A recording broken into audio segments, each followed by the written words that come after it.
Bom dia, bem-vindo a mais um episódio do podcast do Meu Cérebro. Hoje a pauta é dor de cabeça, principais tipos, tratamento, causas, sintomas, enfim, tem muito assunto pra gente falar aqui com dois convidados que são super especialistas na área e vão agregar muito pra você e vão trazer conteúdo de qualidade pra te ajudar aí no seu dia a dia, na sua rotina. Antes de apresentá-los, eu vou novamente apresentar o fundador do Meu Cérebro VIP, My Brain University. Bom dia, Léo. Bom dia pessoal, bom dia convidados. Muito bom, um tema muito interessante e garanto que vocês vão aprender bastante sobre esse sintoma e doença que é muito comum no nosso dia a dia. Eu estava até falando com eles aqui, antes de começar o episódio, que eu praticamente quase não tenho dor de cabeça, o que não é a realidade de muita gente no Brasil. O Dr. Lauro vai trazer uns dados aqui pra gente sobre prevalência, enfim. Mas antes da gente entrar de fato na pauta, vou apresentá-los, né? Naila já gravou com a gente, já participou, conheço ela há muito tempo, uma pessoa super querida. Naila Aparecida de Godoy Machado, vou falar um currículo dela aqui rapidamente. Ela é doutora em ciência odontológica pela USP de Bauru, especialista em disfunção temporomandibular e dor orofacial, mestre em clínica odontológica pela UFO, Universidade Federal de Uberlândia, e membro da Sociedade Brasileira de DTM e Dor Orofacial. Naila, bem-vinda. Eu que agradeço o convite, muito obrigada. É um prazer e uma honra estar aqui ao lado de profissionais que eu admiro e tenho uma estima muito grande. Muito obrigada. Mas a Naila gosta muito de falar do assunto dor, de todas as vertentes relacionadas, né, Naila, ao assunto dor, que é algo que eu acho que é de interesse unânime, porque todo mundo provavelmente experimenta dor ao longo da vida. Tá aqui com a gente também Dr. Lauro Figueira Pinto, que é médico neurologista com formação em dor crônica pelo HC USP e coordenador de neurologia do UMC Uberlândia. Bom dia, Lauro, bem-vindo. Bom dia a todos, muito obrigado pelo convite. Para começar, sempre começamos aqui do básico, que não é nada básico, o óbvio precisa ser dito e melhor explicado, que é o que é dor. Dá pra gente começar assim, Naila? Sim. O que é dor? Então, a dor, ela foi definida pela IASP, né, que é a nossa referência no estudo de dor, como uma experiência sensitiva, emocional, desagradável, associada ou semelhante àquela a uma lesão tecidual real ou potencial.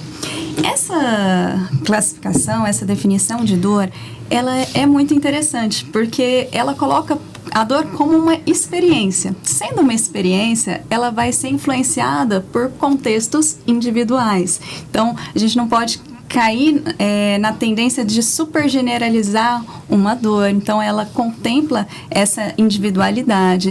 Ela faz essa abordagem tentando desvincular que toda dor tem uma lesão tecidual. Então, assim, um dos pontos é diferenciar o que é a dor e a nocicepção, que seria ali o efeito nocivo, o estímulo nocivo ali que provoca a dor, né? Então, a simples ameaça de ter uma possível dor ali, uma possível lesão ali, já se enquadraria, né? E, às vezes, assim, tem algumas críticas, né? Uma experiência desagradável e parece um termo vago por existirem dores que são extremamente fortes, excruciantes ali. Mas é o que a gente tem, ela está em constante revisão, é uma definição que vem evoluindo muito ao longo dos anos, uma definição muito importante para todo mundo que trabalha com dor. Representa muitos avanços, né? Ótimo, Naila. Na sua visão, Laura, como você, segundo a sua experiência também, como você visualiza a dor? Essa definição é bem interessante porque frequentemente a gente chega um paciente para a gente e fala assim: nossa, mas eu já fiz vários exames e nunca dá nada. Ainda bem que não deu nada.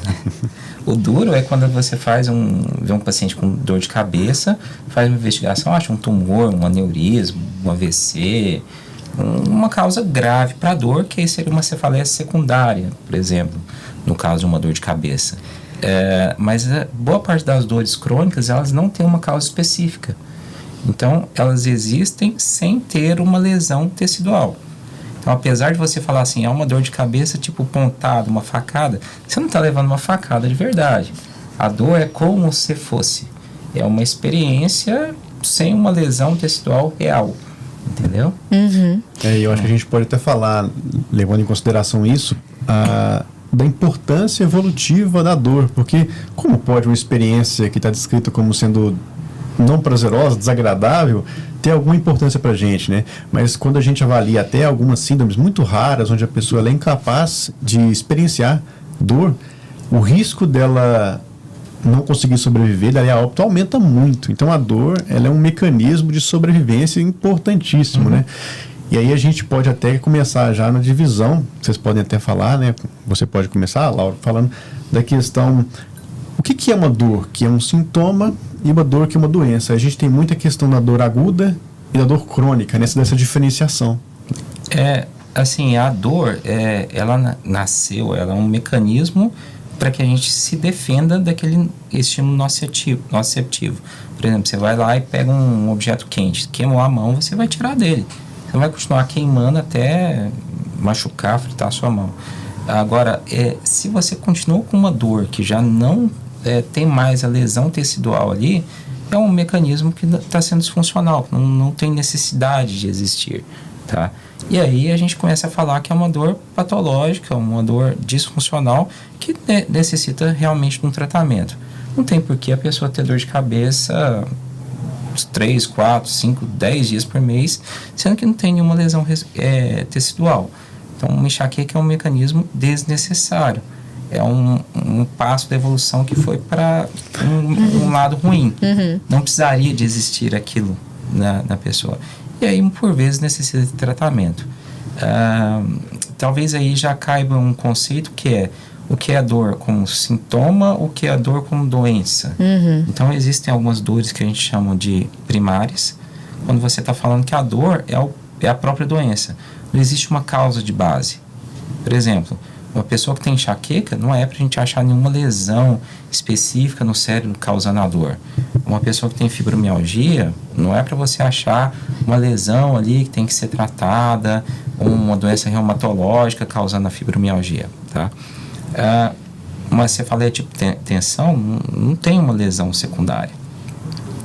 Já a dor como sintoma, você tem uma doença e essa doença, como um dos sintomas, vem a dor. Por exemplo, um tumor cerebral pode dar dor de cabeça, uma artrite reumatoide, que é uma doença inflamatória das articulações, a pessoa pode ter dor articular, mas aí ela é um sintoma de uma doença tratável, ok? Você quer complementar? Que eu ia passar para a Naila. Não, pode perguntar. Naila, você fala muito dessa diferença de dor aguda e dor crônica, né? Na área orofacial, que é a sua área, você presencia muito essas diferenças em prática mesmo, clínica? Com certeza. Que assim, é como foi comentado, a dor aguda tem essa motivação na busca de tratamento, né? Porque, assim, quando a gente experiencia uma dor muito intensa, e a gente acaba procurando. A dor crônica, muitas vezes, assim, é aquela dor que as pessoas vão deixando, tomam uma medicação ali, e quando entram em um sofrimento maior, né? Elas buscam atendimento. E assim, falando um pouco, para quem não sabe o que é dor orofacial, né? Falar um pouquinho da dor facial, da dor de cabeça. O termo dor de cabeça, às vezes, ele é usado de uma forma muito extensa para denominar diferentes condições dolorosas ali, né? E realmente, porque assim, toda essa região aqui da cabeça, a gente está falando de uma região que é extremamente densa, muito rica em estruturas anatômicas. Então, assim, a gente vai ter uma diversidade muito grande. A gente tem aqui a própria musculatura, as articulações, as fáscias musculares, o próprio couro cabeludo, a questão também, as outras estruturas internas da boca, as mucosas, glândulas salivares, os olhos, o nariz. Então, assim, é um termo que às vezes, assim, as pessoas não sabem definir muito bem onde que está doendo. Está doendo. E aí usa o termo dor de cabeça. Assim, não, minha cabeça está doendo. E assim, também, por ser uma área muito rica em estruturas anatômicas, existe uma sobreposição de condições, também essas nuances das áreas, né, ali dos profissionais que atuam nesse segmento. Então, assim, diferentes especialidades, né, dentistas, médicos neurologistas, médicos otorrinos, médicos oftalmológicos. Então, assim, isso é um ponto que a gente tem que considerar, né, que assim, às vezes quem sente dor não fica um pouco sem saber qual profissional vai procurar. E a dor orofacial, a terminologia dela, ela é voltada para designar as dores que afetam a cavidade oral, as estruturas associadas também. Então, o termo também é disfunção temporomandibular, que é uma dor orofacial, que engloba essa questão da disfunção na articulação, que muitas vezes os pacientes também acabam, né, usando a terminologia dor de cabeça para definir DTM. Então, assim, a dor facial, por definição, é aquela dor que compreende abaixo da linha órbito-meatal e a frente da orelha. Aí, assim, então, a dor orofacial seria a dor mais restrita a essas estruturas internas associadas e estruturas associadas. Ótimo, porque tem diferença, né, Laura? Às vezes o paciente pode chegar para você e deveria ir na Naila, por exemplo, né? Ou o contrário. Enfim, quando a gente fala de dor de cabeça, já é diferente. Estamos falando daqui. Parece uma pergunta estranha, mas o que dói quando a gente fala que a cabeça tá doendo, né? Depois eu quero passar isso para você. O cérebro dói, a pele, assim, dá para falar isso, Laura? Dá. De forma geral, as estruturas que doem são tudo em volta menos o cérebro. Tem poucas áreas no cérebro que são realmente dolorosas, assim, numa neurocirurgia, normalmente podem ser feitas neurocirurgias com o paciente acordado e ele não sente dor. Agora, pele dói, osso pode doer, periósteo pode doer, vaso sanguíneo pode doer, por exemplo, a enxaqueca é um dos mecanismos relacionados à dor da enxaqueca. Mas o cérebro em si não é uma estrutura dolorosa. E a gente fica pensando que o cérebro está sofrendo uma enxaqueca, né? Exatamente. Isso tem essa experiência de operar paciente acordado? Sim, já tive essa experiência muito interessante, né? E um dos mecanismos que permite que isso aconteça de fato é a condição de que o parênquima, o tecido cerebral mesmo, ele é indolor, né? Como você muito bem disse, o que dói são estruturas anexas, principalmente os vasos, né? Pela vasculatura que, de certa forma, acompanha os vasos. Algumas partes das meninges também doem, né? Do revestimento, principalmente aquelas que recebem os vasos meníngeos, que são mais dolorosos. Algumas partes dos ossos cranianos da face também dói, principalmente os seios da face. A gente depois vai entrar em uma seara que é a questão da sinusite, né, Naila? Muita coisa nesse sentido. E os nervos cranianos, alguns específicos, né? Nem todos os nervos eles geram dor. Então, principalmente, o trigêmeo, são 12 nervos cranianos, mas principalmente o trigêmeo, o glossofaríngeo, o vago e o facial, que eles são nomes técnicos, mas são 4 nervos cranianos que eles transmitem sensações sensitivas associadas com dor. Então, toda vez que você refere uma dor na cabeça, provavelmente essa dor ela está sendo conduzida por alguns desses nervos aí, né? E como a Naila bem disse também, tem ainda a questão da dor referida. Então, às vezes, a pessoa tem uma inflamação em algum ponto, mas a dor ela é referida com um outro distante. Então, o especialista tem que ter essa habilidade de saber também essa dificuldade em conseguir identificar a dor, né? Bom, voltando um pouquinho na questão dessa divisão entre dor aguda e dor crônica, eu acho que ela é muito importante na questão da doença e do sintoma. E alguns aspectos interessantes é que quando a dor vai ficando crônica, primeiro, a gente tem um certo um padrão que é a questão do tempo. Quando passa de 3 meses, a gente considera como mais crônico. Isso não é uma regra, né? Não é, mas é quando passa a não ter mais o mecanismo que gera dor e a dor passa a ser propriamente a doença. Então, a partir dos 3 meses. E ela ganha um caráter mais subjetivo, ela fica mais... você não consegue identificar a dor, ela passa a ser mais difícil de você conseguir apontar, menos... Você não tem capacidade de discriminar a dor quando ela fica muito crônica, né? Ela fica mais difusa. Então, essa é uma característica de dores crônicas também, que faz sentido. Aquela dor aguda é uma dor, geralmente, a gente não pode também estender, é empontada, ela é um pouco mais localizada, lancinante, e elas têm o papel de gerar alerta, que é, opa, algo está errado para você gerar ação. A dor crônica, ficou algo ali. É algo difícil de você localizar e ela começa a ter uma modificação do próprio sistema nervoso também. Então, acho que é interessante a gente falar sobre isso, né? E, para finalizar essa minha fala, quando a gente fala da cabeça, né, até na montagem do título do podcast, dor de cabeça. A cabeça é tudo acima do pescoço aqui, então é muito vago, né? Mas talvez a gente pode diferenciar entre a questão da dor craniana, né, que envolve, de fato, a caixa craniana, e a dor mais facial, né? Então tem esses dois componentes aí, e que é muito difícil de diferenciar, né? Não necessariamente uma dor que a pessoa fala que está na face, pode ser que tenha alguma alteração lá do interior do crânio que esteja onde esteja o problema de fato, né?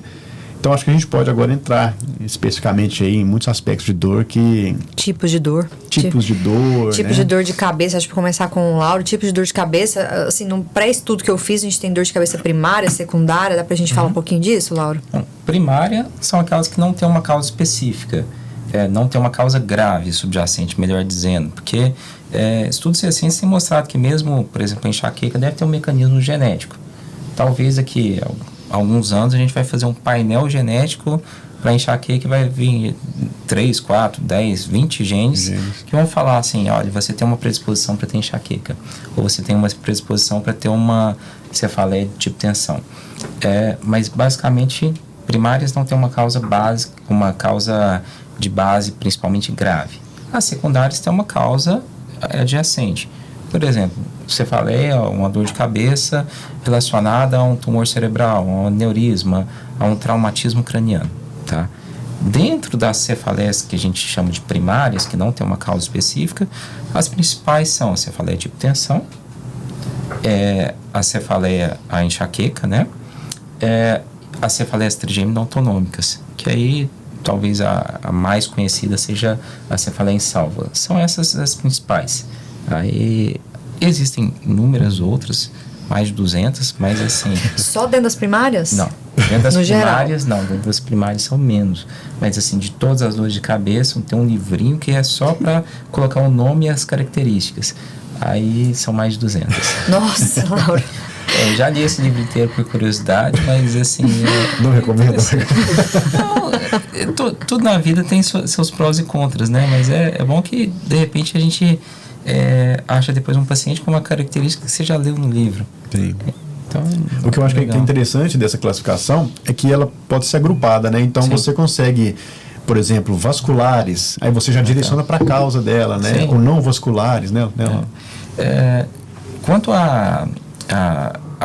essas causas vasculares, é interessante que, assim, antigamente se estudava a enxaqueca junto do AVC, por exemplo. Isso foi para um lado e outro para o outro, assim. Porque, assim, existe esse mecanismo vascular da enxaqueca, assim, que é quando você sente a dor pulsátil, basicamente é porque tem uma inflamação ali próximo do vaso sanguíneo. Mas essa inflamação é primariamente neurogênica. O problema nasce no cérebro. Tanto é que existe na enxaqueca um mecanismo de aura, que daqui a pouco a gente pode falar sobre ele, que a pessoa tem a aura e aí depois vem a dor de cabeça. Mas o mecanismo é primariamente neurogênico. Então, o problema nasce no neurônio. Talvez ali para uma disfunção de canal iônico, um problema em estudo ainda. Acho que a gente pode falar, então, começar nessas cefaleias primárias. Você falou das 3 principais.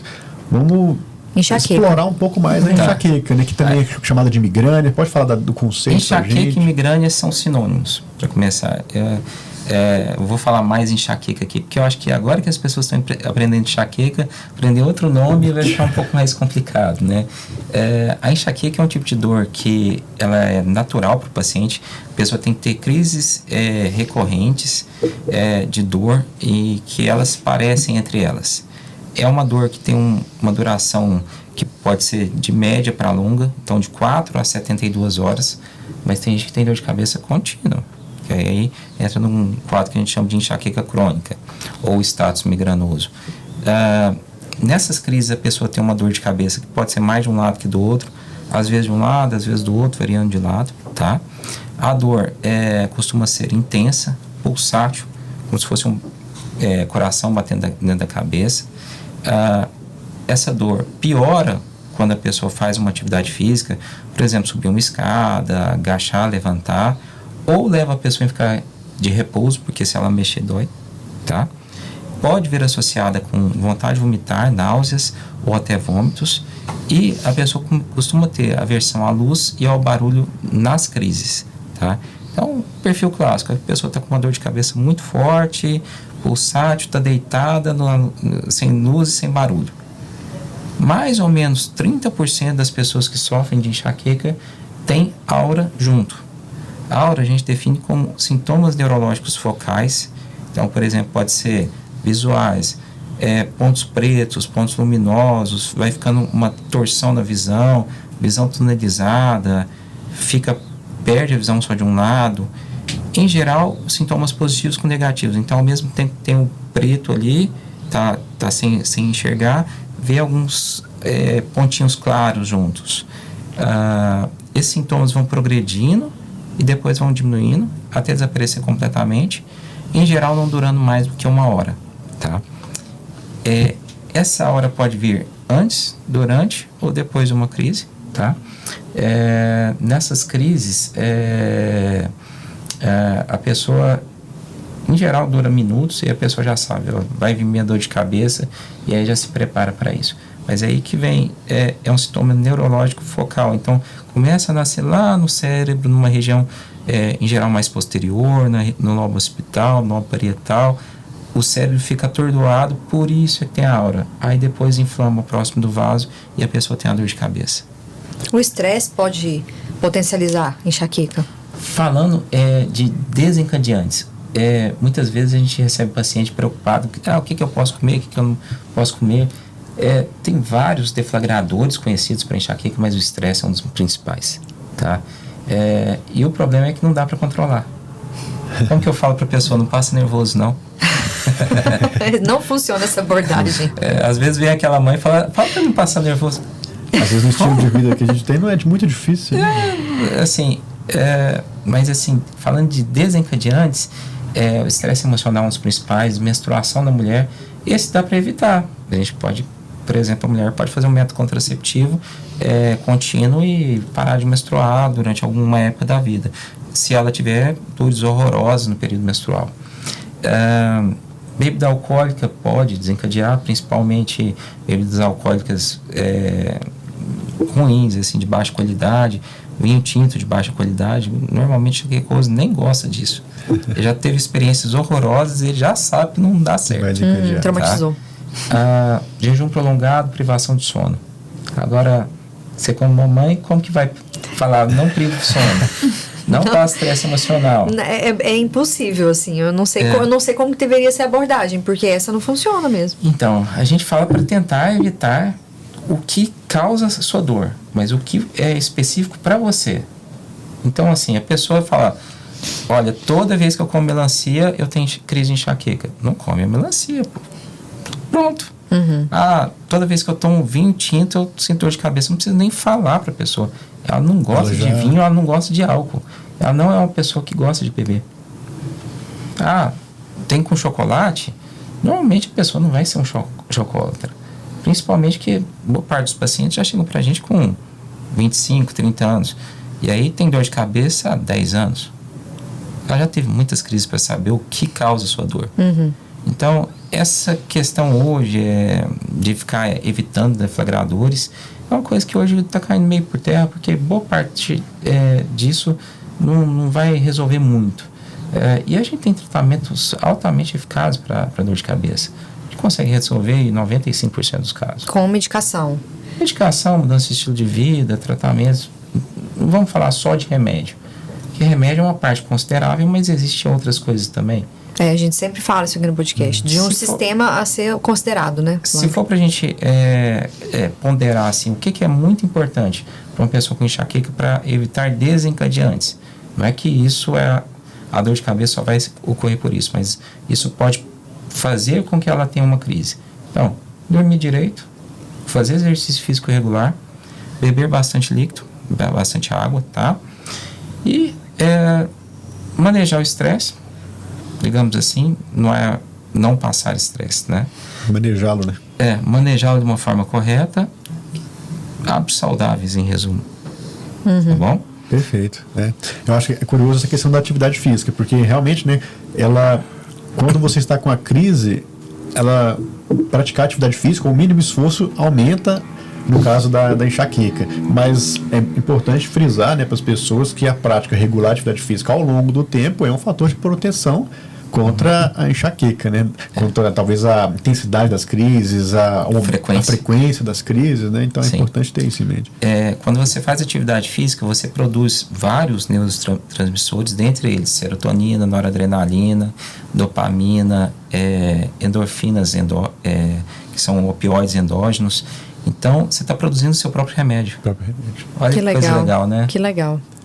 Fora que você está deixando os seus vasos sanguíneos mais saudáveis, né? E aí, que é onde vai começar, não começar, mas onde que vai estar vinculado ali na dor em si, no caso da enxaqueca, né?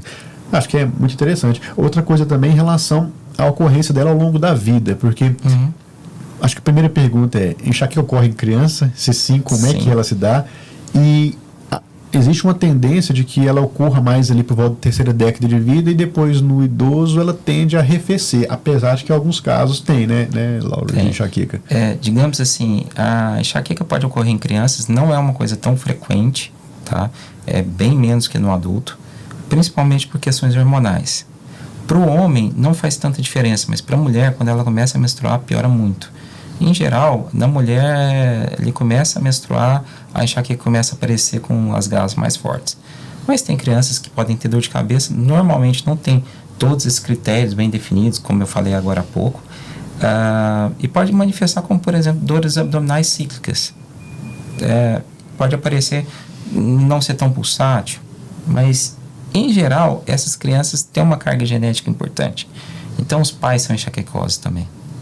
E muitas vezes eles acham que é normal ter dor de cabeça. Que a família toda tem. E acham que é normal ter 10 dias de dor de cabeça por mês. Para você que não costuma ter dor de cabeça, é uma coisa horrorosa. Você vai conversar com muita gente e acha que é normal ter 10 dias de dor de cabeça por mês. Convive com essa dor. De uma forma, né? Exatamente. Mas quando a mulher começa a menstruar, ela começa a ter muito mais dor de cabeça que o homem. É praticamente o dobro a frequência, tá bom?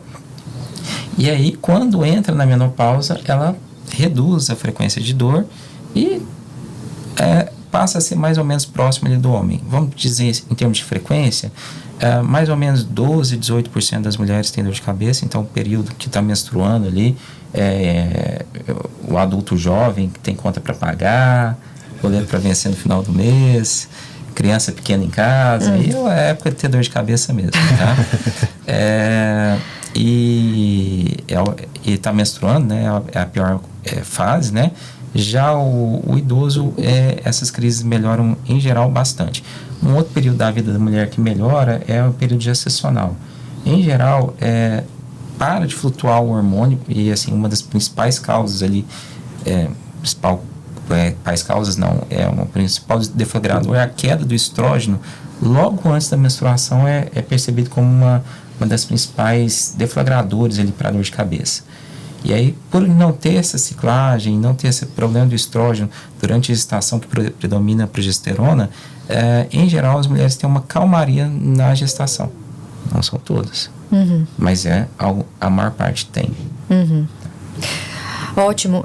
Você estava falando de mal viver com a dor. Eu lembrei da Naila, que gosta muito de falar sobre esse assunto, esse link, qualidade de vida e dor, né, Naila? A importância de de falar sobre a dor, de buscar ajuda e, ao mesmo tempo, esse manejo pós-diagnóstico. Como é que você vê isso na sua prática? Porque dor orofacial, a impressão que eu tenho, compromete muito a qualidade de vida de quem busca ajuda, né? Com certeza. Assim como a enxaqueca, óbvio. Sentir dor é desafiador, né? Assim, você continuar exercendo suas atividades ali, né, profissionais, mesmo, tanto que é um problema de saúde pública, né? Porque gera custos altos para o governo em perda de produtividade, tratamentos, para a própria pessoa, o prejuízo que uma dor causa, né, em termos de sofrimento.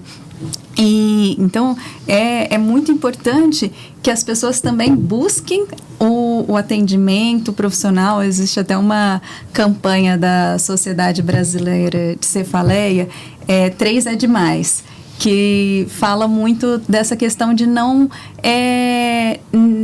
negligenciar a dor, não procurar ajuda, né? Porque às vezes, assim, existe um comportamento de normalização da dor.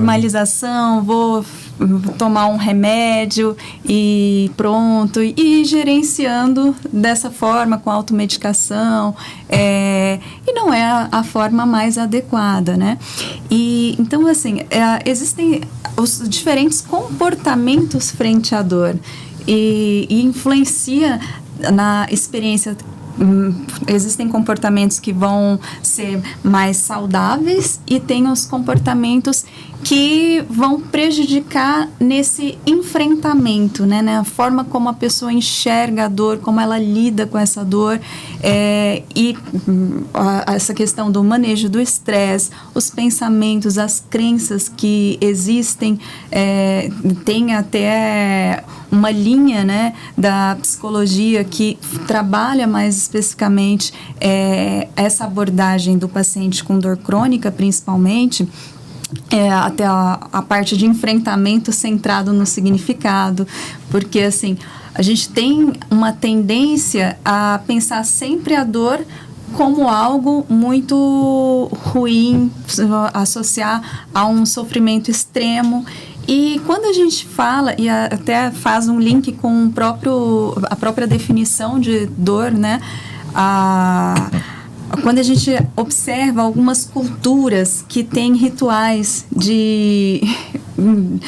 ali religiosos, que a gente percebe que tem lesões, né, lesões teciduais provocadas, aqueles rituais que assim tem sangramento, a gente percebe que assim ali tem uma quantidade de lesão, de os nossos receptores ali ativados, e a pessoa muitas vezes não tem aquela expressão de sofrimento, porque ela trouxe um significado para aquele momento, né? Isso faz a gente pensar na forma como a pessoa enxerga a própria dor. Então, se eu vejo a dor como um sinal de alerta, vou procurar atendimento e vou ter um enfrentamento, ou não. Eu vejo a dor como um caráter punitivo, como algo extremamente extremamente negativa, com pensamentos catastróficos, por exemplo, eu não consigo mais sentir dor, eu não posso mais viver com essa dor, eu não posso, esses pensamentos que são distorcidos, que acabam amplificando. Então a gente tem que ter uma conduta clínica muito centrada no paciente. Então, assim, hoje não é só contemplar os aspectos físicos da queixa do paciente, mas conhecer quem é aquele paciente, as crenças, a forma como ele lida com a dor, como uma avaliação mais abrangente. É claro que a gente vai se atentar a todas as características físicas da doença, os aspectos biológicos, estabelecer diagnósticos diferenciais, elaborar um plano de tratamento, mas nunca deixar de ver o processo como um todo, né? Assim, pensar nessa integração entre o biológico o biopsicossocial, biológico, psicológico e o lado social e até também espiritual, a parte... Legal. Dor é subjetivo. Só quem tem sabe.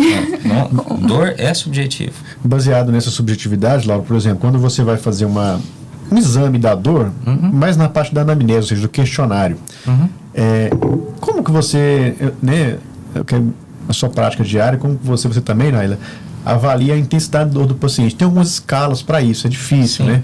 Mas o que você pode falar da avaliação da dor, assim, do paciente chega no seu consultório e o que você faz? A dor de cabeça especificamente. Então, eu uso uma ferramenta que é a escala visual analógica. A escala visual analógica é uma linha reta, sem numeração, em que a pessoa aponta quanto que ela tem lá e você olha do outro lado lá quantos milímetros tem de dor.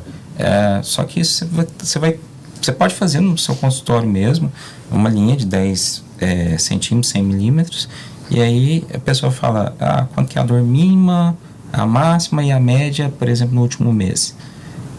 Eu uso sempre esses três dados, porque muitas vezes o paciente refere só à dor máxima. Tem picos de dor de 80 milímetros de 100, 8 de 10. Mas aí você vai ver, não, a dor média dele é 25 e tem muitos momentos de 0. Então você tem que tratar os picos de dor primariamente. Não, a dor não precisa você dar tanto remédio para a dor média dele, porque na média ele praticamente não tem dor. Normalmente vai tratar a crise de dor. Agora um outro caso, um paciente que a dor máxima é 80, 8 de 10, né? A mínima 60, 6 de 10 e a média 70. Ele está péssimo, ele está tendo dor forte o tempo inteiro praticamente. E aí você vai ter que fazer um remédio mais contínuo para ele ter uma analgesia basal forte. O problema dele não é crise de dor, é uma dor continuamente forte. Então isso ajuda bastante a gente a entender a estratégia que você vai tomar. Então eu particularmente uso muito a escala visual analógica. Eu achei na internet, comprei umas 15 de uma vez. Dá para imprimir e entregar ali? Dá para imprimir, mas eu tenho a reguinha mesmo. Sim. Eu comprei e tenho a reguinha. Como Claro. Eu vou pegando. Eu fiquei pensando nessa questão que a Naila falou da parte psicológica da dor, né? De como a pessoa interpreta a própria dor. No seu consultório, assim, nessa escala, por exemplo, dá para perceber se a pessoa está potencializando a sensação dolorosa? A diferença entre a sensação real, como é que você vê isso? Então, primeiro, você tem que acreditar no paciente. Porque muitas vezes esse paciente chega desacreditado. Não é tão frequente, por exemplo, uma enxaqueca. Mas uma fibromialgia, frequentemente o paciente fala assim, eu tenho dor, ninguém acredita em mim. Eu falo, não, eu acredito em você. Você tem a dor mesmo. Agora, uma coisa é você ter a dor. Outra coisa é você não fazer nada por essa dor. A gente vai atrás, vai tratar. Entendeu? Por quê? Porque muitas vezes a pessoa tem aquela vivência de estar com dor o tempo inteiro há 20 anos. É horrível. E aí a pessoa fala que está sempre com dor, às vezes os familiares, amigos, pessoas próximas falam, não é possível que você está com dor, você está aqui no meio da praia, está tudo certo. Isso é coisa da sua cabeça. Mas é mesmo. A dor é uma experiência subjetiva. Você não tem como entrar dentro da cabeça da pessoa e falar assim, você tem ou não tem. Você tem que acreditar nela, não tem um mecanismo para você mensurar esse sentimento. É o que a pessoa falou e pronto. Até porque ela acreditar que está com dor faz parte da dor em si. Sim. É a dor em si. Isso aí tem que ser valorizado. Né? Existe um conceito que seria uma dor de quadro psiquiátrico. Existe isso. Existe, mas assim, você tem que pensar que isso é um diagnóstico de exclusão. Você vai tratar a dor do paciente e acreditar nele. Tá? Falando aí dessa questão mais subjetiva, a gente entra também na cefaleia de tensão, que tem muito a ver com as emoções, tá? Então, cefaleia de tensão, ela é uma dor de cabeça ainda muito mal compreendida. Por que a pessoa tem? Porque não tem um mecanismo tão claro quanto a enxaqueca. Cefaleia de tensão, a gente pode dizer que é essa dor comum que as pessoas têm no dia a dia. Dor bilateral, em geral na frente da cabeça, atrás. Não pulsa, é mais um aperto, uma queimação. Não piora com a atividade física, é uma dor de cabeça de leve, moderada, normalmente não incapacitante, não dá náusea, não dá vômito, não tem aversão à luz, ao barulho, não tem nada da aura da enxaqueca. É uma dor de cabeça extremamente prevalente, mas normalmente esse paciente não é muito de procurar o médico para fazer o tratamento. Essa dor, por exemplo, ela tem muito a ver com os mecanismos de tensão emocional. Então, todo mundo já experimentou esse tipo de dor de cabeça quando está triste, chorando. Ou quase todo mundo, tá? Realmente ela significa uma tensão na musculatura, ou essa tensão é mais do contexto de uma emoção mesmo, na sua opinião? Então, as duas coisas. O mecanismo inicial é a tensão muscular. E provavelmente esse é o mecanismo mais importante dos quadros agudos. Pessoa que tem 2, 3, 5 episódios por mês. Agora, quando isso cronifica, a gente está falando aí de mais que 15 dias de dor por mês, provavelmente a gente tem uma coisa que chama de sensibilização. Sensibilização é como se o cérebro aprendesse a ter dor. Então, o menor probleminha, a pessoa trava e começa a ter dor de cabeça. Essa que é a importância, né, Laura, de tratar a dor aguda, para evitar que o cérebro e o sistema nervoso sensibilize para a dor, né? Com certeza. Então, assim, a gente pega muitos pacientes deprimidos, por exemplo, que pode ter uma cefaleia de hipotensão. E aí tem dor de cabeça todos os dias. Aí, não é tanto o músculo que está dolorido.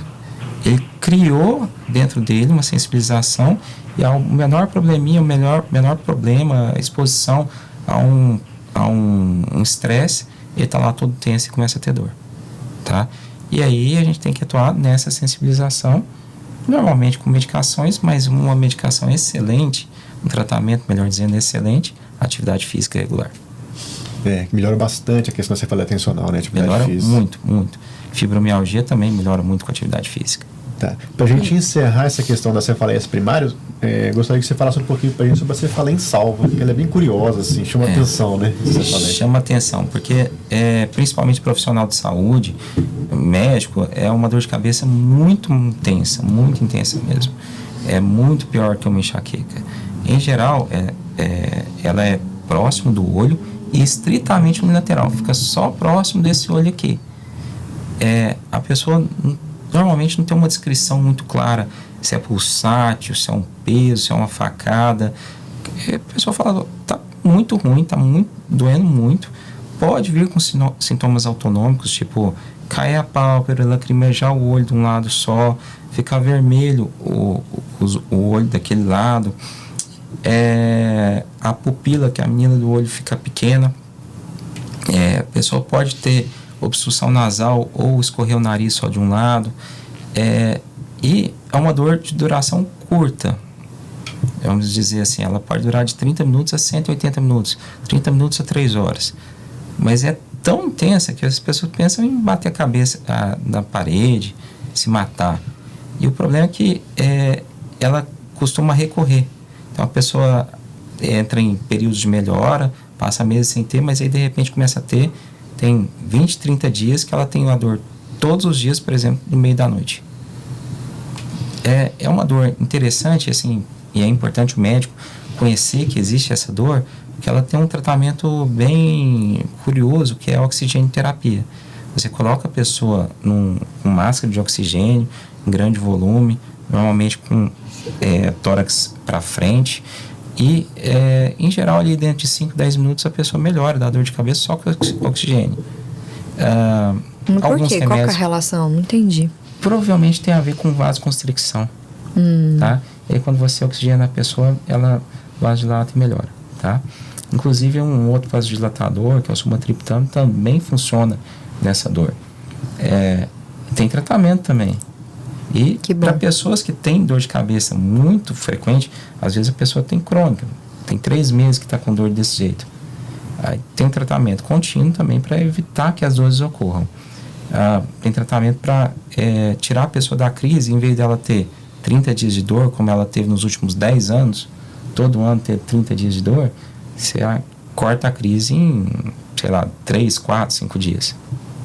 Eu vi também, eu estava lendo sobre ela, ela é mais comum do que em homens, né? É uma das poucas dores que é mais comum em homens. Mais comum em homens, né? E outra coisa interessante sobre ela também existe uma associação, você pode até comentar sobre isso, a questão do suicídio mesmo, porque é uma dor tão intensa que a pessoa, às vezes, ela não vê. Na enxaqueca, ela tende a ir para um lugar escuro, ficar lá. Na cefaleia encefálica, ela não consegue ficar parada. Ela tem que se mexer, às vezes levando até o extermínio em alguns casos. Né? Isso. A pessoa fica agitada na crise. Agitada, né? Que é uma diferença bem interessante da enxaqueca. Enxaqueca, a pessoa está lá paradinha, urrando de dor. Mas está paradinha. Agora, a salvo, normalmente, o paciente está agitado. É interessante, nossa, muito interessante. Bom, assim, acho que em relação às cefaleias primárias, tem muitos outros, né? Mas acho que essas 3 aí são as que mais aparecem no consultório, né? Que aparecem. E posso fazer claro. um comentário assim que nós comentamos aqui, é da cefaleia tensional. Fazendo um link com a área de dor orofacial, a área de disfunção temporomandibular. Muitos dos diagnósticos de cefaleia tensional se confundem com diagnóstico de dor miofascial ou mialgia na região do temporal anterior.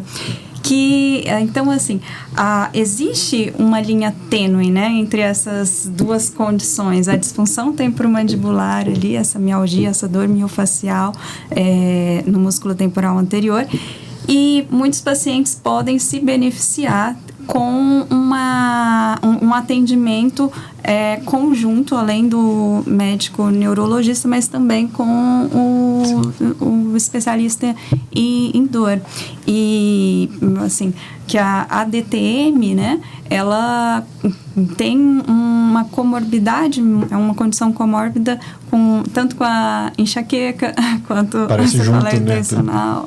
Na cefaleia tipo tensional, a minha visão é que é a mesma doença. Visto por profissionais diferentes, aquela brincadeira do 6 e do 9, dependendo de como você está vendo. Todo o mecanismo muscular, né, envolvido, todo o mecanismo muscular é muito importante. A maior parte dos pacientes com cefaleia tensional tem algum grau de sindonose miofascial. E os músculos mais acometidos realmente são masseter e temporal. Tá? Eu acho que, até entrando num assunto interessante, que você me fez lembrar, Naila, é o seguinte: uma das diferenciações que a gente faz sobre dor é quando a gente pergunta pro paciente qual horário que ele sente mais dor, né? E se a pessoa sente mais dor pela manhã ou sente mais dor no final do dia, muda um pouco o diagnóstico, né? Aí tem uma dor que é muito da sua prática clínica, que é aquela relacionada com bruxismo, né? Que ele é muito comum de manhã, não é isso? Exatamente. O que você pode falar sobre isso pra gente? Assim, a gente tem que diferenciar a dor ao acordar da dor que acorda, né? A gente está falando da dor ao acordar, que assim, o bruxismo, primeiro, o que é o bruxismo, né? O bruxismo é essa atividade repetitiva dessa musculatura mastigatória. Então, antes a gente via o bruxismo como o hábito de apertar e ranger os dentes. Hoje a gente tem uma definição mais ampla, envolve outros movimentos mandibulares, como, por exemplo, empurrar a mandíbula, o próprio comportamento. A gente pode ter o bruxismo sem contato de dentes, que é um tipo de bruxismo que a gente chama de bracing, que contrai a musculatura, mas não necessariamente tem o toque dentário. É uma família de atividades musculares. E aí o bruxismo a gente tem em vigília e o bruxismo do sono. O bruxismo do sono, muitas vezes os pacientes que apresentam o bruxismo do sono, eles relatam essa cefaleia matinal ali, acorda com desconforto na face, né? E que é diferente da tensional, por exemplo, que a tensional geralmente é mais no final do dia, que a pessoa viveu muitas tensões ali, não carga emocional. Pode estar associada ao bruxismo de vigília. Que, ou assim, quando nós ficamos ou muito estressados, ansiosos, existe uma tendência do comportamento de apertar os dentes.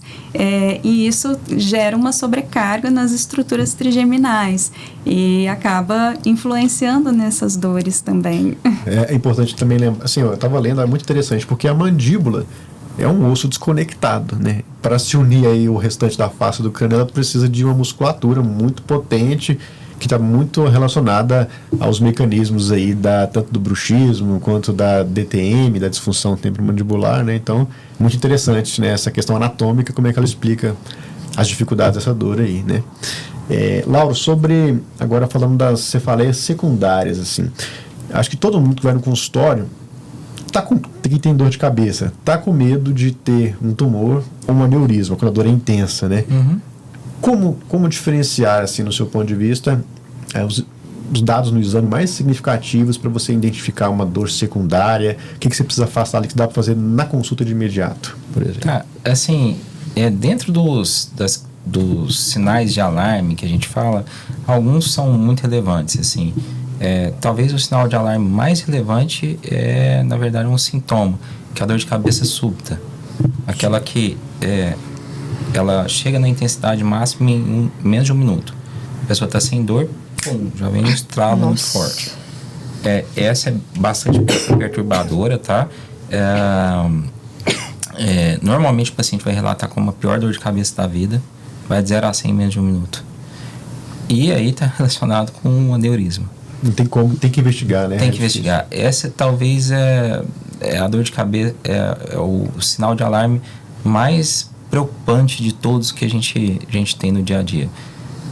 E do aneurisma, a sensação dolorosa, por exemplo, é diferente daquela em salvas, que seria aqui. Aneurisma é generalizado? A questão central é a evolução. É o súbito. Normalmente a dor de cabeça vai piorando devagar, ela não vai 0 a 100 em menos de um minuto. Porque o problema do aneurisma é que rompeu e sangrou ali, dentro da cabeça. Então a pessoa tem a dor de forma muito rápida, ela inicia muito rápido, tá? Dentro, assim, de outras questões na história, que são...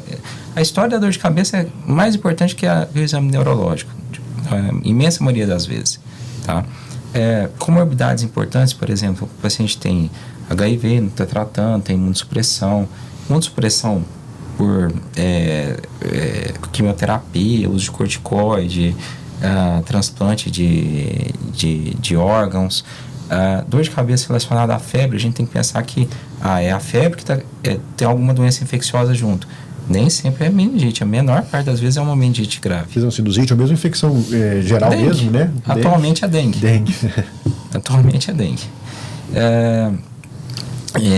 Dor de cabeça relacionada a sintomas neurológicos, outros, por exemplo, perda de força, alteração de sensibilidade. No exame neurológico, você pode detectar essas alterações. Papiledema, que é um sinal ali neurológico, a pessoa com meio de um aparelho de oftalmoscópio olha dentro do olho e vê que tem sinal de que dentro da cabeça tem uma pressão alta, tá? Além disso, crise convulsiva junto da dor de cabeça é um sinal de alarme muito importante, tá? Na literatura, muitas vezes eles colocam como perda de consciência. Perda de consciência eu já olho com um pouco mais de receio, porque é comum uma pessoa que está com muita dor de cabeça, fica meio alterada, vomitando, ela perder a consciência. Isso não é tão incomum. Agora, crise convulsiva, peraí, pode ter alguma coisa neurológica, a gente tem que investigar, tá? De fato, assim, a pessoa teve mais que 3 dias de dor de cabeça por mês, 3 é demais, procura um médico para investigar. Muitas vezes você vai estar fazendo um tratamento que é completamente incorreto, poderia estar com uma qualidade de vida muito melhor se tratando. Muitas vezes as pessoas ficam preocupadas com o custo de dor. Ter perda de produtividade por conta de dor, ter perda de dias de lazer por conta de dor. E muitas vezes se automedicar, os remédios não são baratos. Às vezes a pessoa está gastando mais com o remédio errado do que seria com o remédio certo. Por exemplo, os triptanos não são remédios baratos. Tem gente que toma triptano todo dia. Sumatriptano vai custar tipo R$25 um comprimido. 25 vezes 30 é 750. Nossa. É um custo alto, né? De repente resolveria com um remédio que custa 20. Que ele toma todo dia. Então, assim, às vezes a pessoa está perdendo dinheiro ao não se tratar. Adequadamente, né? Fora prejuízo social, prejuízo no profissional. Convenhamos, se a pessoa está numa empresa, tem dor de cabeça com muita frequência, falta 5 dias por mês por conta de dor de cabeça, essa pessoa não vai ser promovida. Às vezes vai perder o emprego por conta da dor de cabeça. E o custo disso? A gente fala muito no nosso dia a dia sobre a questão dos distúrbios atencionais, TDAH e tudo. Não tem talvez nada mais capaz de tirar o nosso foco, a nossa atenção, do que uma dor. Isso. Então, a dor, ela tira a gente da vida. A segunda causa de incapacidade do mundo. Ela só perde o AVC. Só perde o AVC, né? É muito complicado, né? Nossa, você quer perguntar alguma coisa? Não, fiquei pensativa sobre isso, porque a gente ia falar sobre riscos de se autotratar, né? Eu acho que isso acontece muito, né? Acontece. A gente viu aqui que as pessoas, às vezes, menosprezam a dor, acham que é normal viver assim. E você falou que 3 dias de dor de cabeça por mês já é demais. Pra mim, assim, como leiga, eu falo, não, tá de boa, assim. A gente realmente não entende, né? E às vezes não vê o prejuízo, eu já acho que é muito sutil, né, Laura? Enfim. Acho que deve acontecer muito na sua área também, né, Naila? E também falando, assim, às vezes dessa questão dos prejuízos, assim, muitos pacientes também ficam falando um pouco da medicação. Com receio de fazerem usos contínuos de medicação, né, a fazer as abordagens preventivas, né, quando o Dr. Lauro falou dessa questão dos custos do medicamento, me veio à mente os pacientes quando falam assim, eu não quero tomar remédio por muito tempo. Ou não quer tomar um antidepressivo, um anticonvulsivante, que são remédios indicados para dor. Como que eu lido com isso? Assim, eu falo, olha, a maior parte dos remédios que a gente usa da parte neurológica, então antidepressivos, anticonvulsivantes, não vai mudar quem a pessoa é. A pessoa não vai, eu brinco assim, você não vai mudar de orientação sexual, não vai mudar de religião, partido político, não vai virar um bobo alegre que gosta de tudo, não vai largar a família e ver da arte na praia. Essas coisas, essas loucuras não vão acontecer. A imensa maioria dos remédios, assim, não vão causar dependência química, então a pessoa vai conseguir depois retirar o remédio. Na verdade, assim, os antidepressivos, que são aí um dos carros-chefes, não causam dependência química. O que causa dependência química são benzodiazepínicos, opioides, são outros remédios. E agora, o tratar tem que ser por um tempo relativamente prolongado. Agora há pouco eu falei de sensibilização. A gente tem que apagar aquele mecanismo no cérebro que o cérebro aprendeu a ter dor. E essa sensibilização para a gente apagar do cérebro tem que estar ganhando o jogo por pelo menos 6 meses. Então, vou dar um exemplo aqui, por exemplo. Um paciente chega com dor de cabeça, tendo 20, 30 dias de dor de cabeça por mês. Há 3 anos. Quadro comum, de consultório mesmo. Tá? Não adianta eu pegar e tirar esse paciente dessas crises, ele voltar a ter 2 dias de dor de cabeça por mês, 3 dias de dor de cabeça por mês, e ele usou durante um mês o remédio, ele tira. A tendência é que ele volte àquele padrão de dor. Então eu tenho que deixar ele ganhando o jogo por pelo menos 6 meses depois que ele está bem. Não é depois que eu comecei o remédio. Para justamente tirar a sensibilização. E alguns já começam a tirar o remédio por conta própria também, né? Deve acontecer isso. Olha, eu converso bastante. Para explicar esse processo. Eu converso bastante para exatamente parar. Mas acontece muitas vezes o contrário. O paciente toma ali 6 meses, 1 ano de tratamento, fala, tá na hora de a gente tirar, você tá bem há muito tempo. E a pessoa não quer tirar.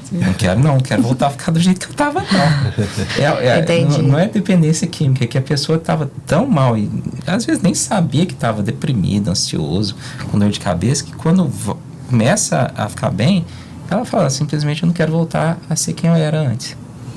Eu estava vivendo da enxaqueca. E você falou de catastrofismo agora há pouco, né?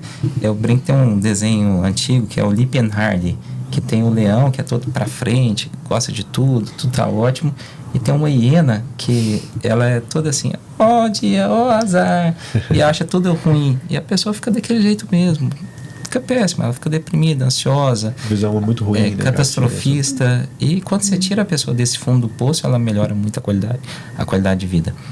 Você falou de cefaleia transformada, é um conceito importante em dor de cabeça, que quando você usa analgésicos com muita frequência, e aí tanto analgésicos comuns de perona, paracetamol, combinados aí com cafeína, ergotamina, quanto os triptanos, que são medicações específicas para enxaqueca, você pode piorar a dor e torná-la mais frequente. Então, o uso de analgésicos mais do que 3 dias por semana, por mais do que 3 meses, a pessoa está sob risco de piorar a dor e ficar com ela mais frequente. E aí entra num paradigma. Se a pessoa não toma, ela tem dor. Mas ela tomando remédio, para de funcionar também. Já aconteceu comigo em consultório, não é a minha prática específica, mas já tive a oportunidade de conduzir, caso assim.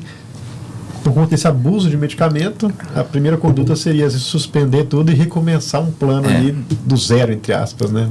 Dá um reset no sistema. Dá um reset no sistema, né? Muito abuso, muita... Não é fácil. Muitas vezes a gente tem que entrar com um remédio potente para dor nos primeiros dias, para que ela saia desse período de abuso, porque não dá para você falar, olha, você não pode mais tomar aquele remédio que você está acostumado, você vai colocar uma pessoa numa camisa de força, trancar numa sala, passar a comida por baixo da porta, que a pessoa vai tomar um remédio que ela está acostumada se ela tiver dor. Então você tem que dar opções para ela. Então, normalmente eu entro de forma mais intensa na dor nos primeiros dias, para ela dar uma zerada na dor. Muitas vezes são remédios que a gente não pode manter por muito tempo, tipo corticoide, anti-inflamatório, mas aí a pessoa dá uma melhorada, entra com uma profilaxia e aí ela consegue parar esse abuso do remédio, tá? Perfeito.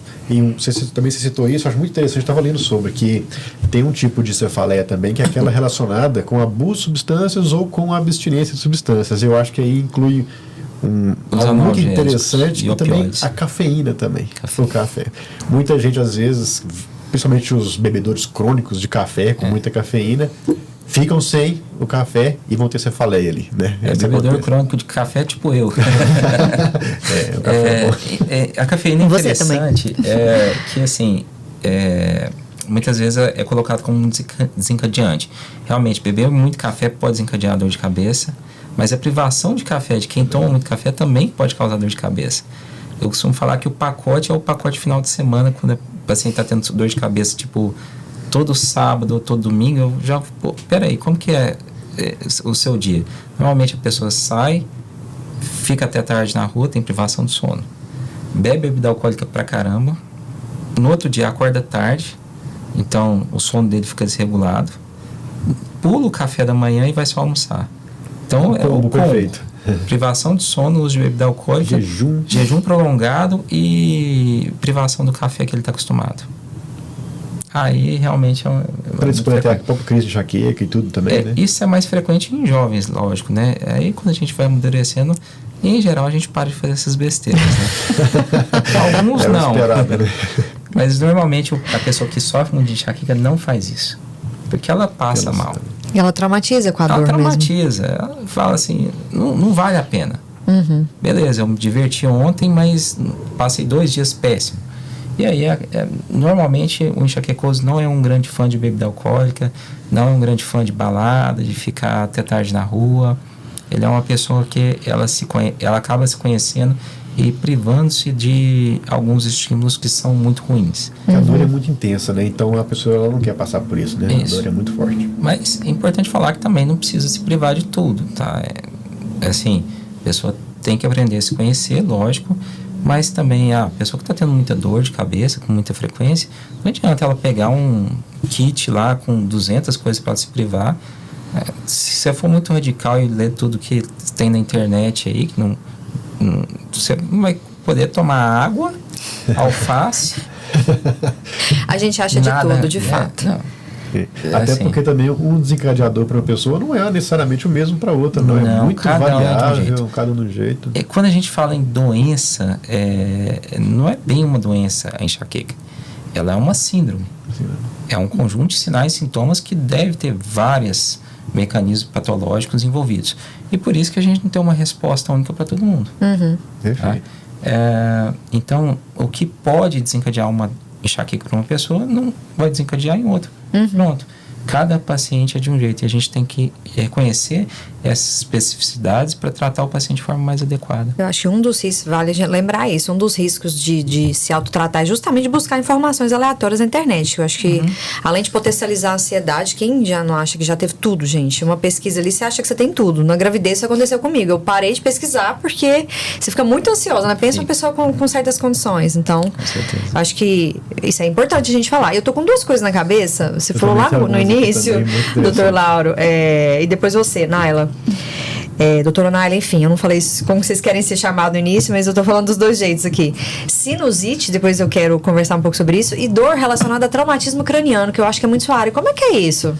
Isso aí. Depois que a pessoa tem um traumatismo craniano, ela pode ter dor de cabeça crônica? Eu ia comentar sobre isso, né? Porque existe uma associação muito, muito importante entre o traumatismo craniano, ou traumatismo cranioencefálico e dor de cabeça.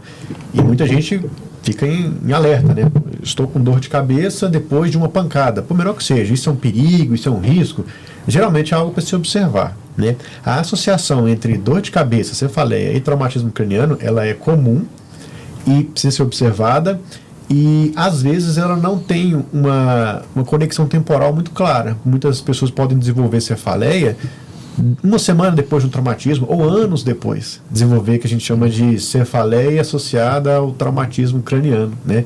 O que a gente precisa ficar atento é aquela cefaleia, aquela dor de cabeça desencadeada logo após um trauma, principalmente traumas moderados na cabeça ou graves, a gente precisa investigar, né? Se for uma dor de cabeça que não está melhorando com analgesia simples, pode ter um hematoma que está em progressão ali, pode ter alguma lesão, uma fratura mesmo que tenha um acometimento maior. Então, às vezes, é necessário fazer um exame de imagem para olhar isso com mais calma, né? Principalmente idoso. Principalmente idoso. Aí entra até numa outra, eu ia ter essa pergunta também, que é as cefaleias mais comuns nos idosos, na terceira idade. Aí entra duas que eu quero, uma delas você já vai falar, que é quando tem um hematoma subdural crônico, e a outra que é a questão da arterite temporal, que é muito curiosa, né? E pode deixar até a pessoa cega, né? Certo. Então, traumatismo bem mais frequente no idoso, gerar um hematoma, tá? Porque o idoso ele vai ter algum grau de atrofia do cérebro. E aí, as veinhas que conectam o cérebro lá na calota craniana, vamos dizer que uma está aqui, outra está aqui, em vez de elas estarem coladas assim, ela vai ficar mais retificada. Quando o cérebro balança num trauma, ela rompe. E aí vai sangrando bem devagarzinho mesmo. Às vezes um idoso pode desenvolver um hematoma com necessidade de cirurgia 3 meses, 6 meses depois de um trauma. Tá? E às vezes nem lembra quando bateu a cabeça, às vezes foi um trauma banal. Tá? Mas jovens também podem ter. Esses dias eu vi um garoto de 27 anos, 26, 27 anos, com hematoma subdural crônico depois de 1 mês e meio.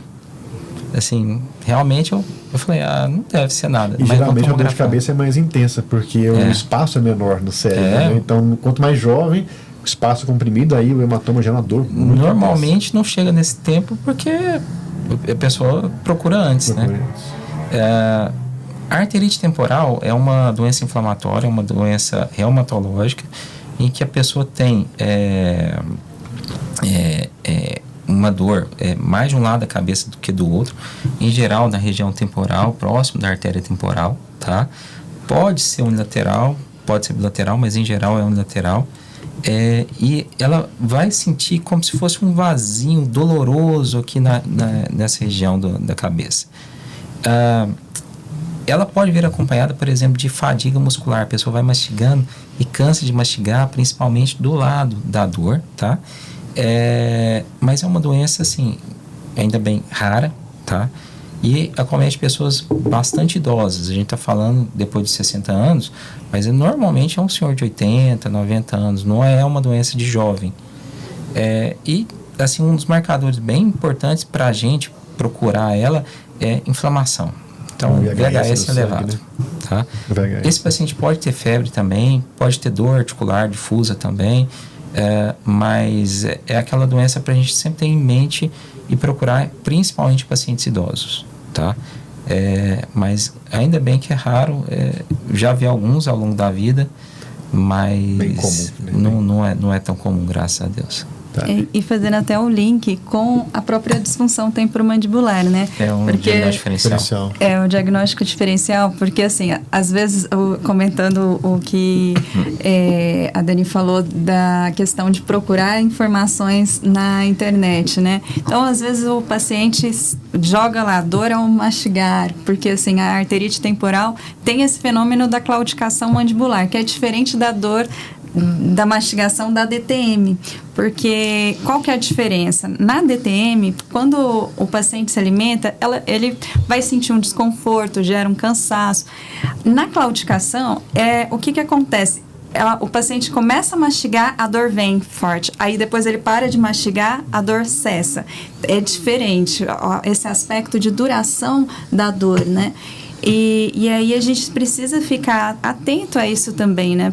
Assim, como dentistas, nem todo paciente que relata uma dor ao mastigar é disfunção temporomandibular. Perfeito, então, assim, né? pacientes idosos podem apresentar um quadro de arterite temporal e procurar Eu vou Excelente. lançar alguns diagnósticos diferenciais para vocês, depois você também fazer um apanhado geral. Primeiro, sobre a questão da neuralgia do trigêmeo, que eu acho que deve entrar muito em vocês e também na minha especialidade também. E depois, né, ela falar um pouquinho para mim sobre sinusites, que eu acho que isso é uma procura na internet, se a gente olhar a palavra-chave lá, todo mundo tem dor de cabeça. É sinusite, não é? Né? Então, acho que... Tipos de sinusite. né? Dependendo do seio da face. Falando de sinusite, assim, eu costumo brincar com meus pacientes que sinusite, se for para dar dor de cabeça, tem que ser descarrada. Tem que Tem que ter catarro, de alguma forma. tem que ter obstrução, né? Assim, mas não é... uma dor de cabeça que raramente é sinusite. É assim, uma dor de cabeça que a gente fala crônica, é uma dor de cabeça que está incomodando a pessoa há meses, anos. Dificilmente é uma sinusite, tá? Por quê? De sinusite vai causar, em geral, uma dor aguda. Não é tão comum sinusite crônica. E a dor da sinusite, ela vem acompanhada de secreção nasal, então, nariz correndo, ou tosse quando a pessoa, principalmente, deita à noite ou acorda de manhã, ela começa a tossir várias vezes. Aquela secreção esverdeada, amarelada, com caráter de pus mesmo. E é uma dor mais na região frontal, às vezes malar, tá? Não é esperado que você pegue um paciente que não tenha sintomas como se estivesse gripado e que está com sinusite, e isso é a causa da dor, não é o habitual, tá? Mas existe uma confusão muito grande da população achando que a dor de cabeça, dor nessa região é sinusite. Normalmente não é. Eu tenho um relato Normalmente pessoal, é enxaqueca. Eu tenho um relato pessoal para corroborar isso que você fala, de sinusite aguda, né? Eu fiz uma viagem de avião e eu tava um pouco com congestão nasal gripado. E tudo, e eu acho que pela despressurização, Aí dá dor. aí a secreção, de certa forma, ela acumulou e não conseguia. Mas eu tive uma dor tão intensa no seio frontal que foi insuportável. Mas era uma sinusite aguda, né? Não era crônica, nada disso. Isso. Sinusite crônica não é um achado frequente, tá? E muitas vezes você vai ver no exame de imagem que tem espessamento dos seios nasais ali, tem secreção dos seios nasais. Gente, é catarro. Assim, a gente costuma ter catarro mesmo, às vezes está um pouquinho resfriado. Quem tem rinite alérgica vai estar inflamado ali a mucosa mesmo, mas raramente isso é causa de dor. Em geral, para ter sinusite, para a sinusite doer, tem que ter uma inflamação muito forte nos seios da face. Isso pode estar causando até febre, tá? Ou alterações de exames laboratoriais. E tem que ter pressão ali. Então, imagina assim, o seio da face é como se fossem cavidades dentro do crânio e que ficam cheias de ar e revestidas de mucosa. E tem um catarro que está produzindo ali, constantemente está sendo drenado. Se parar de sair aquele catarro e ele ficar sendo produzido sob pressão e entrar uma bactéria para dentro e começar a produzir pus, aí a questão, aí dá sinusite. Mas aí a gente tem que ter o catarro junto em algum momento. Não tem como. Tá? E Naila, para você também falar sobre sinusite, eu acho que também a coisa é questão de dor de dente. Muita gente deve fazer essa confusão aí, né? Eu ia te perguntar isso. Claro. Porque assim, alguns quadros de sinusite, eles podem mimetizar essa dor dentária, né? Principalmente nos dentes superiores, nesses quadros mais agudos. Toda vez que a gente se depara com um paciente com dor facial, a nossa primeira conduta é excluir patologias dentárias. Então, a gente vai descartar qualquer condição odontológica ali. Existe um quadro de pulpite que possa estar justificando a dor. E aí, diante dessa exclusão, que a gente vai pensar em outros diagnósticos. Então, assim, a questão da sinusite também, assim, a parte, a gente já percebe que, assim, muitos pacientes acabam fazendo uso também de antibiótico de forma indiscriminada, né? E tem, né, condição comórbida ali, enxaqueca e rinite alérgica, que geram um estado de confusão e às vezes o paciente começa a usar antibiótico, ou se não, por essas questões dentárias, às vezes por equívocos diagnósticos. Uma forma assim que a gente utiliza quando, até entrando um pouquinho na neuralgia do trigêmeo, que você havia comentado, os recursos de anestesiar o dente para ajudar nesses diagnósticos diferencial ali das dores dentárias também é muito importante. Em geral, a dor dentária que acontece nos quadros de sinusite é como o Dr. Lauro falou, precisa ter outras características clínicas associadas, né? Tem inflamado o dente, tem tudo vermelho. Tá falando anasalado, igual eu estou assim um pouquinho. Você tá saindo de uma, né? Neuralgia trigêmea é uma entidade bem interessante que não entra dentro das enxaquecas, mas dentro da dor facial, mas frequentemente causa aí uma grande confusão. Neuralgia é uma dor de origem neuropática, né? Então, pode ocorrer, é uma dor do nervo. O nervo, então, é aquele raminho que sai lá do sistema nervoso central e vai transmitir a intenção do cérebro para movimento e trazer a sensibilidade lá para o cérebro. Esses nervos que trazem a sensibilidade para o cérebro são predispostos a ter dor. Então, vários nervos do nosso corpo podem dar dor. Mas um nervo bem acometido é o nervo trigêmeo, né? Que ele tem 3 divisões, por isso a gente chama de trigêmeo, tá bom? No caso, por uma lesão dele, ou uma disfunção dele, a pessoa pode ter dor, e essa dor pode ser na região da mandíbula, pode ser na região malar, ou pode ser na região aqui próximo do olho. Quando vem na mandíbula, é um desafio também para os dentistas, porque será de onde está vindo essa dor? Mas essa dor tem alguns aspectos bem peculiares. Em geral, uma dor em choque. Então, ela tem início e fim abrupto. Pá, tem um choque, depois pá, dá outro choque. A pessoa interrompe o que está fazendo, né? Na hora. No meio disso, pode até ter uma dor em queimação, dolorimento, mas a dor em choque é o que mais incomoda, né? E ela pode ser desencadeada pelo toque, por exemplo, da região, ou pelo toque dentro da boca, em alguma região da gengiva, ou por situações, por exemplo, mastigar. Aí fica o desafio do dentista de ter, isso aqui não está parecendo dente, não, pode ser outras coisas. E é uma dor tratável, totalmente tratável, em geral com medicações, mas em alguns casos até para neurocirurgia. E a neuralgia do trigêmeo, né, tanto que ela é conhecida como a síndrome do desdentado, porque assim, o paciente ele experimenta essa dor de alta intensidade, essa descarga elétrica ali, um choque, e ele atribui a dor a questões dentárias. Então ele chega e pede, não, meu dente dói, tira esse dente, né?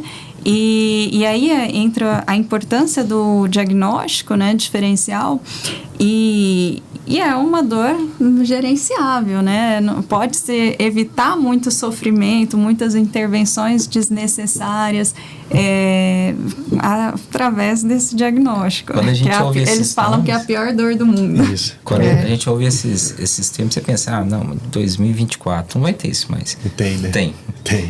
Tem muito paciente que chega sem dente e fala assim, não, procurei o dentista, a dor não foi lá, eu falava que era o dente, ele falava que não. Aí eu falei com ele, tira esse dente aí que eu quero mesmo. Olha só, não sabia, isso é comum então. Sem dente. É uma dor assim, desesperadora, porque é considerada, né, igual ela falou, como a pior dor. Na classificação de dor é uma das mais intensas, assim, né? Ela e a salva são as mais intensas. Então, assim, a pessoa, ela geralmente ocorre mais no final, assim, no adulto de meia idade para idoso, né, da parte de 50 anos de idade, mas pode ocorrer antes, até se pensa em esclerose múltipla, quando ocorre antes que novo, né, pode ser uma disfunção até do sistema nervoso central ali. Então, é uma doença, um desafio. Para o neurocirurgião, os medicamentos são muito eficazes, principalmente a carbamazepina, oxcarbamazepina, né, mas às vezes é necessário fazer um procedimento cirúrgico que é uma descompressão do gânglio, próximo ao gânglio, porque muito se acredita, até pela idade, com o envelhecimento, algumas regiões, a própria conformação do crânio vai alterando e comprimindo a região do trigêmeo, que é um mecanismo talvez que gere a dor, né? Uma característica legal dessa dor, assim, legal do ponto de vista anatômico, né, mas não da pessoa, é localizar ela. Às vezes tem um pontinho gatilho, igual você falou. Às vezes é um local bem pequenininho na gengiva que toca, a dor é desencadeada, né? Então esse é um fator curioso sobre a neuralgia do trigêmeo, né?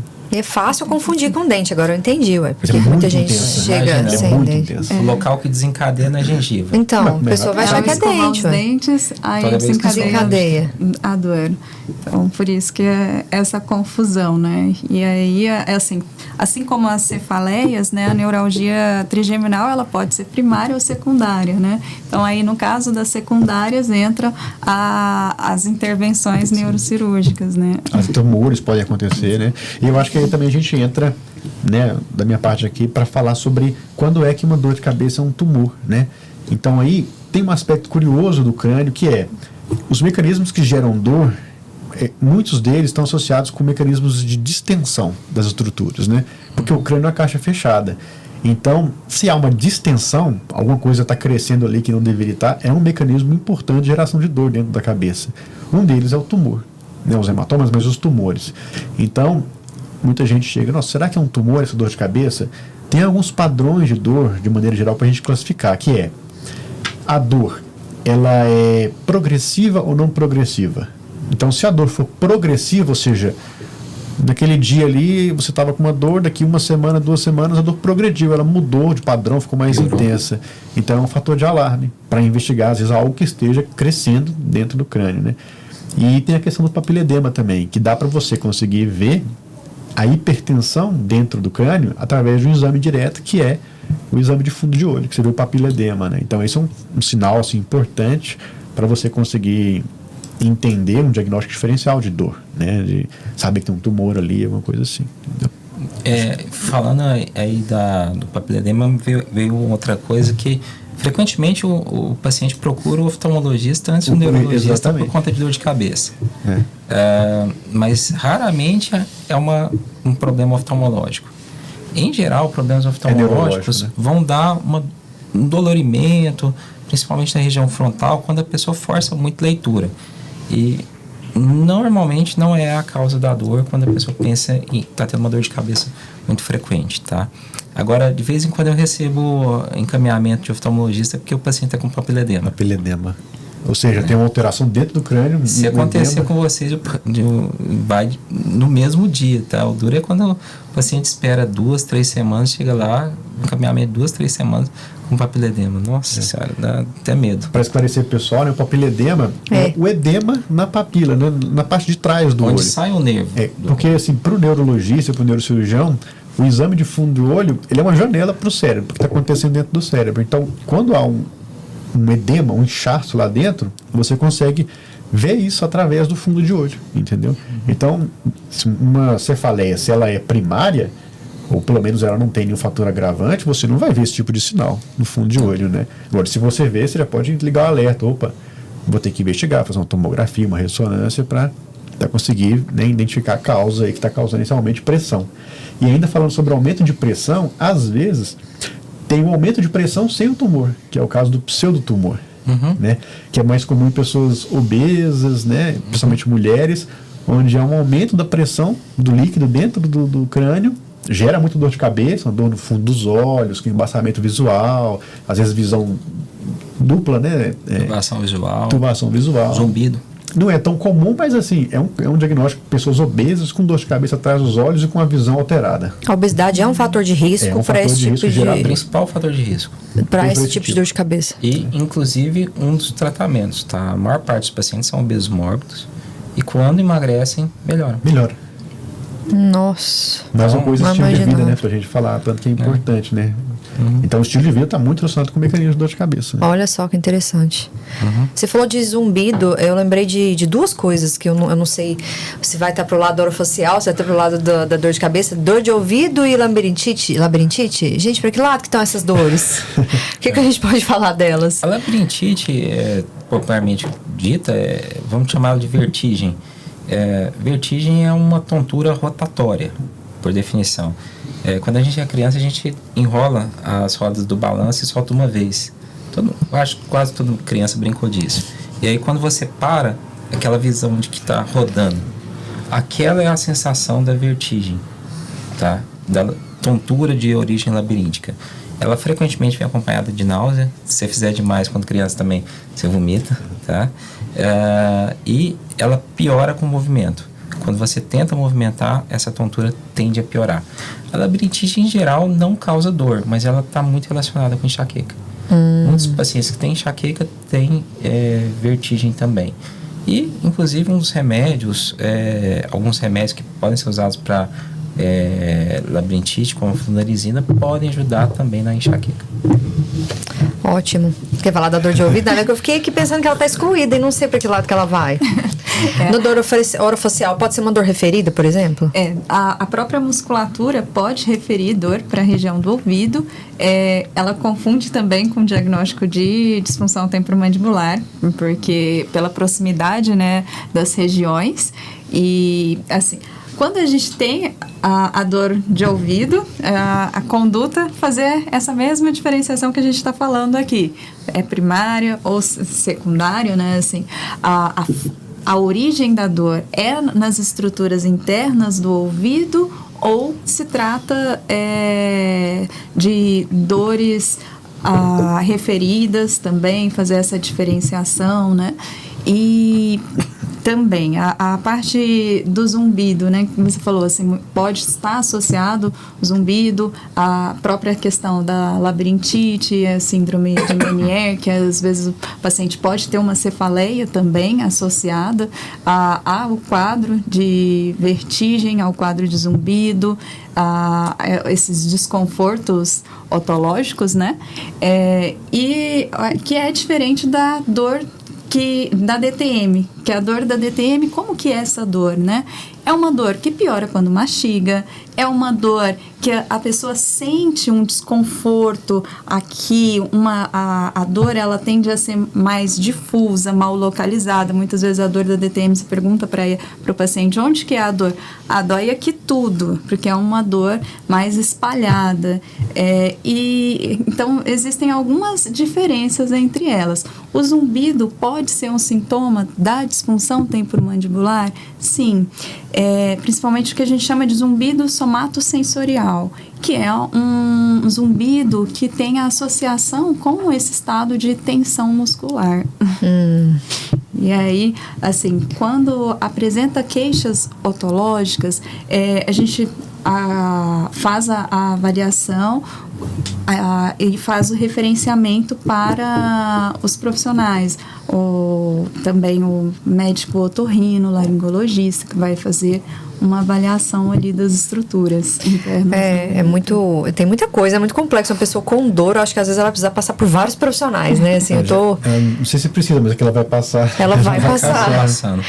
Assim, já falou de vários aqui, enfim, achei excelente, assim, eu tô caminhando para os finalmente. Você quer complementar? Não, é isso mesmo, acho que a gente pode partir para o encerramento, né? Vocês quiserem falar alguma coisa para as pessoas sobre dor de cabeça, vocês fiquem à vontade, mas por mim eu já encerrei. Eu queria encerrar com uma reflexão, pergunta / reflexão, se é possível a gente controlar, manejar a dor com a nossa mente, desde meditação, visualização, claro, para alguns tipos de dor, para um aneurisma, por exemplo, acho que não vai ter como, né, Laura? Enfim, tô falando daquelas dores mais... Corre para o hospital. Mas essa, talvez a dor crônica, enfim, vou deixar vocês refletirem um pouquinho para a gente encerrar. De forma geral, melhora da tua qualidade de vida vai ajudar. Então, faça atividade física, tenha um manejamento do estresse, várias formas. Pode ser desde ter amigos, ter família, religião. Aí tem gente que vai encontrar isso num mindfulness ou numa meditação. Não existe uma regra, mas o exercício físico é fundamental. E porque assim, o mindfulness, ele trabalha muito a questão da antecipação do dano, o foco no momento presente, né?